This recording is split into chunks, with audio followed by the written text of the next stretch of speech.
नमस्कार, मी प्रगतीच मसाला मंत्रमध्ये तुम्हा सर्वांचं खूप खूप मनापासून स्वागत करते। तर आज आपण मसाला मंत्रमध्ये बनवणार आहोत आंब्याचा रस। अगदी आपल्याला बऱ्याच वेळा आपण रस बनवतो तर तेव्हा आपल्याकडे लाईट असतेच असं नाही, परंतु लाईट नसली तर रस असा गाठीसारखा दिसतो। तर अशा वेळी आपला रस असा गाठीसारखा दिसू नये, अगदी मस्त असा मिक्सर सारखाच एकसारखा प्लेन व्हावा, त्यासाठी आज आपण नवीन ट्रिक वापरून आज रस बनवणार आहोत।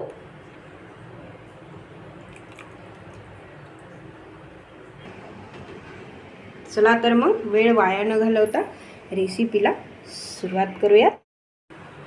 तर रस बनवण्यासाठी मी इथे 2 केशर, गुजराती केशर अशी आंबा घेतलेला आहे। आता आपण तो एकदा व्यवस्थित असा मऊ करून घेऊयात। तर मी हे दोन्ही आंबे इथे मऊ करून घेतलेले आहे। आता आपण त्याचा रस काढून घेऊयात। तुम्ही हे आंबे मऊ करण्याऐवजी जर चाकूच्या साहाय्याने याची वरची साल काढून घेतली आणि जर तसंच चाळणीवर आंबा फिरवला तर ते देखील चालतं, परंतु मी इथे पूर्ण रस असा एकदा काढून घेणार आहे आणि त्यानंतर आपण हे पुरणाच्या चाळणीमध्ये रस तयार करून घेणार आहोत।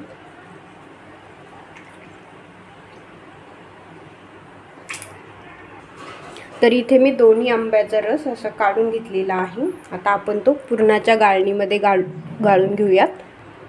तर त्यासाठी मी इथे खाली एक खोल भांड किंवा कढाई वगैरे तुम्ही काहीही घेऊ शकता आणि त्यावर अशी पुरणाची चाळण आपण ठेवणार आहोत आणि हा रस आपण असा या पुरणाच्या चाळणीमधनं व्यवस्थित असा मॅश करून घेणार आहोत।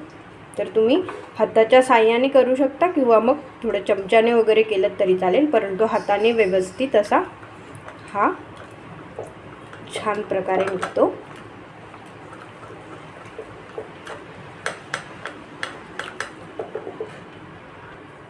तर तुम्ही बघू शकता आपला पूर्ण रस गाळणीतनं गाळला गेलेला आहे।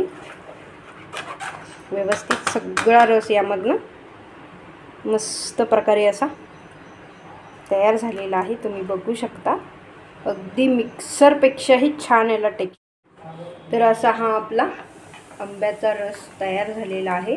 बिलकुल एक देखील गाठ्यामध्ये राहिलेली नाही आहे। तुम्ही बघू शकता अगदी मिक्सर सारखा असा हा रस आपल्याला लाईट नसली तरीही बनवता येणार आहे।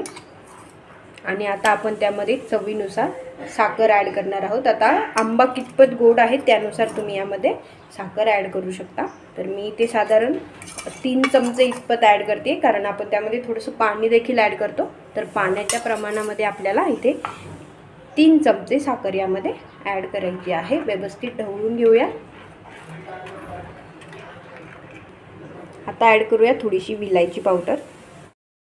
तर अशा प्रकारे आपला हा आंब्याचा रस तयार झालेला आहे। यामध्ये आपण थोडेसे ड्रायफ्रूट्स ॲड करूया।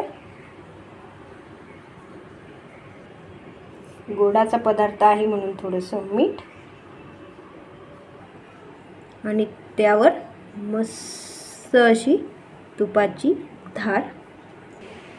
तर अशा प्रकारे आपला हा मस्त प्रकारे आंब्याचा रस तयार झालेला आहे।